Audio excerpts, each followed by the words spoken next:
Grace Meng, who is the U.S. Congresswoman for the U.S. House of Representatives in the 6th Congressional District. Representative Meng is the first and only Asian American member of Congress from New York State, and she is the first female Congress member from Queens since Vice Presidential nominee Geraldine Ferraro. Representative Grace is a member of the powerful House Appropriations Committee, and she is vice chair of its subcommittee on state and foreign operations. She also sits on the Appropriations Subcommittee on Agriculture and the Subcommittee on Commerce, Justice, Science, and related agencies. Ladies and gentlemen, would you please join me in welcoming U.S. Congresswoman Grace Meng. Congresswoman Grace Meng from New York, and it's such an honor to join with all of you today at AAUC's National Civic Leadership Forum. I'm so thankful for leaders like Dr. Loh, Mr. Chow, and so many who made tonight's event possible. Over the last 18 months, our AAPI community has faced unprecedented challenges due to COVID-19. This deadly pandemic has threatened the safety of Americans in unimaginable ways, and for some, that danger is even more severe. There are over 2 million AAPI frontline workers who have bravely placed themselves in harm's way, working on the front lines of this pandemic in healthcare, law enforcement, first responders, transportation, supermarkets, and other service industries. On top of this, our community warned before the pandemic even arrived here to avoid misinformation and racist rhetoric surrounding the virus. Tragically, our words were not heeded, and we have read and heard countless stories of Asian Americans being spat on, stabbed, slashed, verbally abused, beaten, and even killed. Our elderly are scared to leave their homes, and parents have to think twice before deciding to let their children return to in-person learning. Despite these challenges, we have seen AAPIs around the country stand together in unity as we demanded that our community's needs were addressed. I'm proud that my COVID-19 Hate Crimes Act was signed into law in May by President Biden. But it was born out of conversations with my constituents, with advocates from Asian American community members across the country, many of whom were on the front lines of battling this hate. It was an important step, but there is much more to be done. For decades, AAPIs have been told that we are supposed to keep our heads down and not rock the boat.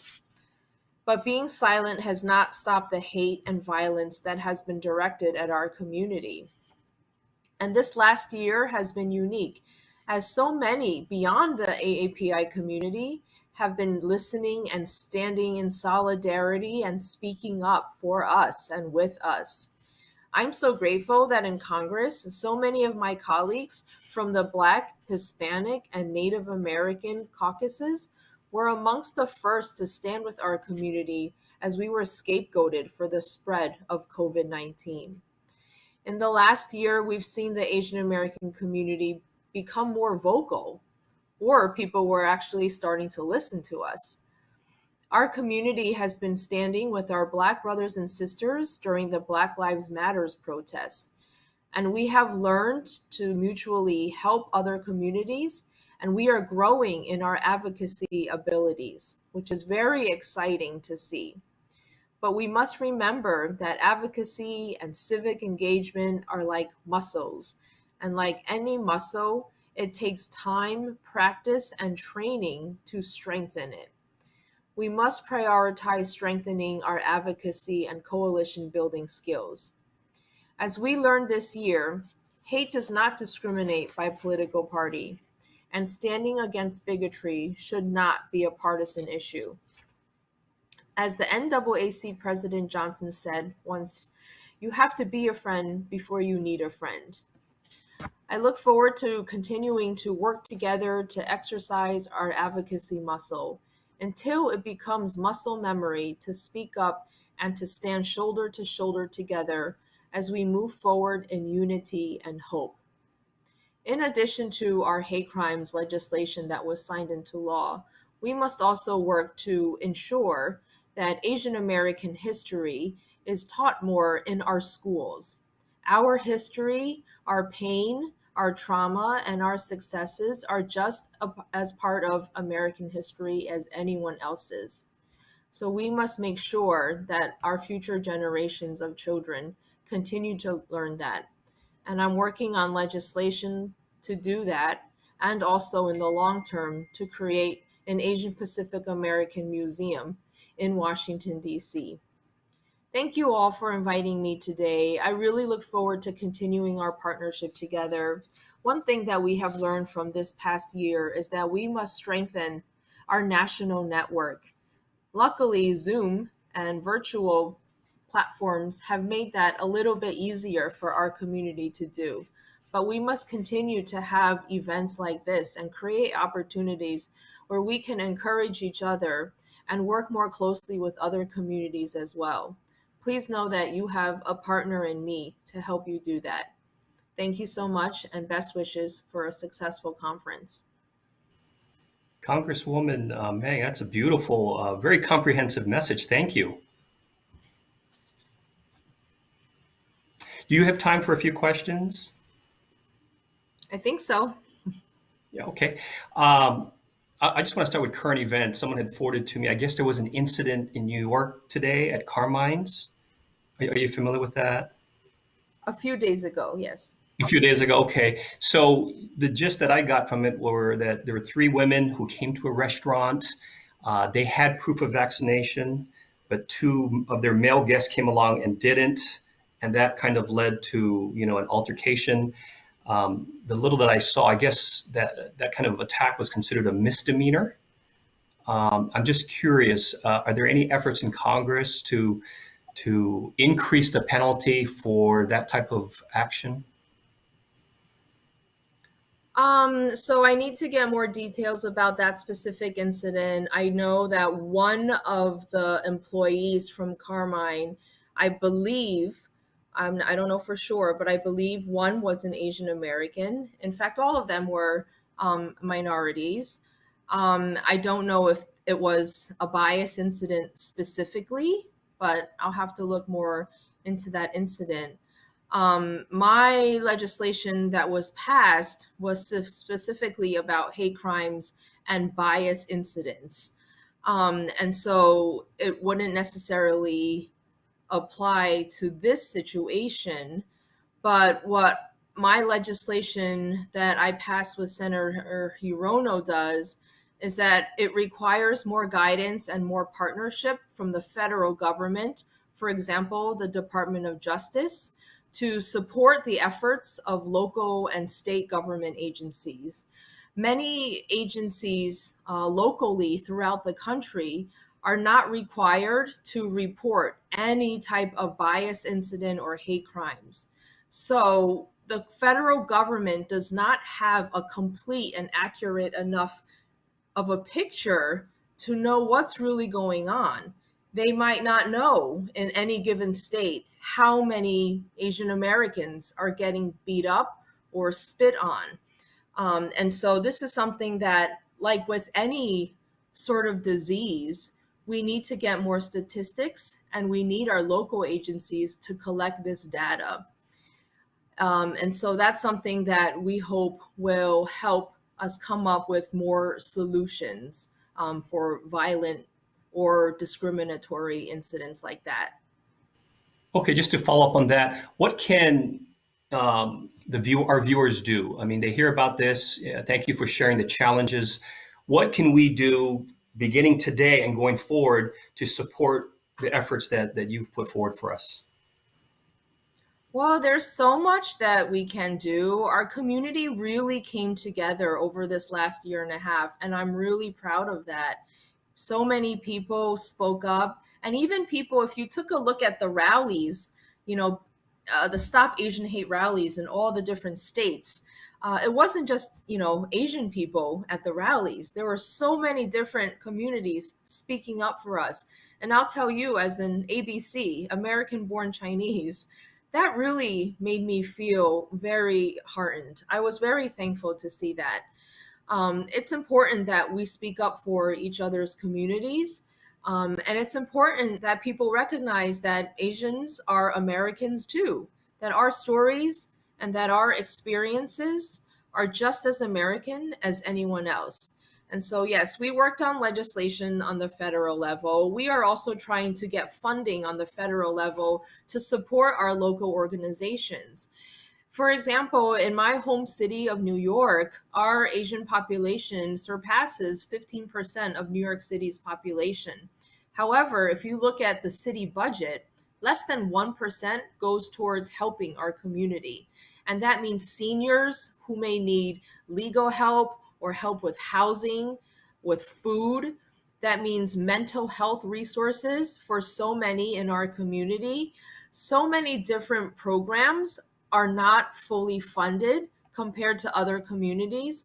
And that's why we need more funding. And that's beginning to happen in New York through my legislation in Congress and in many different states. And that's what we need to ask for. We need to make sure also that and I don't want to say we need to speak up because many people have been speaking up for a long time, but we aren't necessarily always heard. So we must make sure, I want to tell everyone, and regardless of what party you are a part of, to make sure you register and vote and to exercise your vote.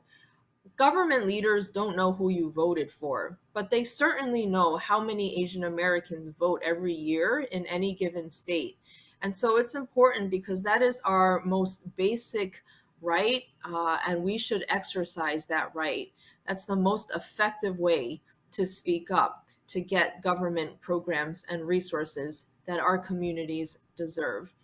I would say that this past year, I have also seen so many community members partner with other communities.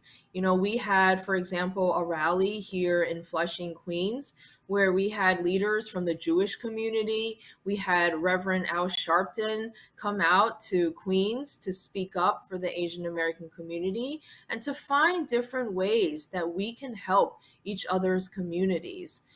In recent days, with the Haiti earthquake, we have seen some Asian American leaders raise funds and donate goods to help the people of Haiti. And so that is something beautiful that has come out of this last year and a half. It is beautiful. Congresswoman, thank you so much for fighting for our community. I'm glad you're there. Real quick, I'm sure people who have seen this say, man, we got to support this this Congresswoman. What's the best way for our viewers, if they want to get in touch with you or support you, how can they do that? Well, I believe your organization's leaders have our contact information, Okay. or if there's any sort of way, I'm happy to send that along. I don't want to just be a congresswoman for the people of Queens, New York. We all know, regardless of what field you are in, there's not enough of us around the country. And so we really need to be there for each other. When something's happening in your corner of the country or in your state, please don't hesitate to reach out. We should learn how to lean in and help each other more. Beautiful. Thank you so much, Congresswoman Grace Meng. Keep up the great work. Thank you, everyone. Thank you. Our wonderful work by our Congresswoman from New York. Right now, we get to go completely across the country to introduce Congresswoman Young Kim. Congresswoman Kim is a Korean-born American politician serving as a U.S. representative for California's 39th Congressional District. She's a member of the Republican Party, and her district includes northern parts of Orange County. In 2020, representative in the U.S. House of Representative elections, Kim, along with Michelle Steele and Marilyn Strickland, became one of the first 3 Korean American women ever elected to the U.S. Congress. Prior to this, Congresswoman Kim served as the California State Assemblywoman for the 65th District from 2014 to 2016. So please join me in welcoming Congresswoman Young Kim. I am Congresswoman Young Kim. I represent California's 39th Congressional District that includes parts of Orange, Los Angeles, and San Bernardino counties. I am honored to be with you all at this Asian American Unity Coalition as we work to advance the world together. As one of the first Korean American women to serve in Congress, I am very excited to be able to join you to pay tribute to the resilience and the strength of our AAPI community, which we have all seen in particular over the past year.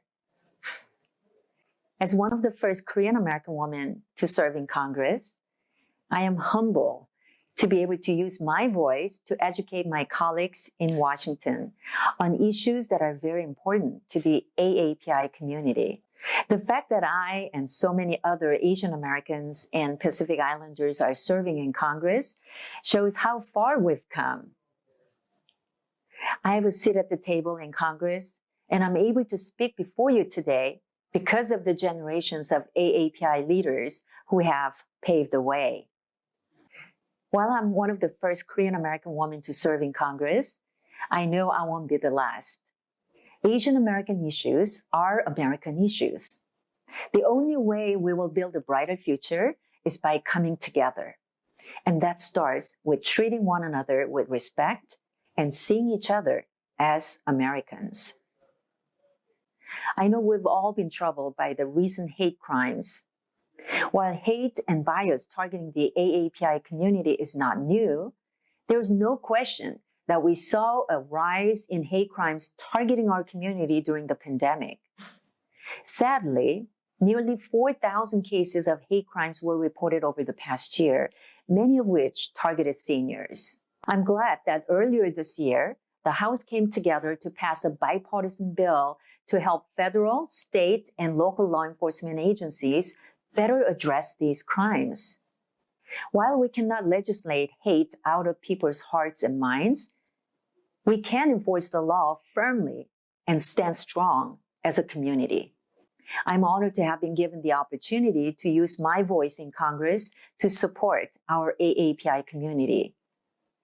Today, I join the AAUC in committing to lift up the AAPI voices, and I will continue to educate my colleagues about issues impacting our community and the importance of having diverse perspectives in the national conversation. I hope my story can inspire each of you to keep going and to pursue your American dream. Thank you.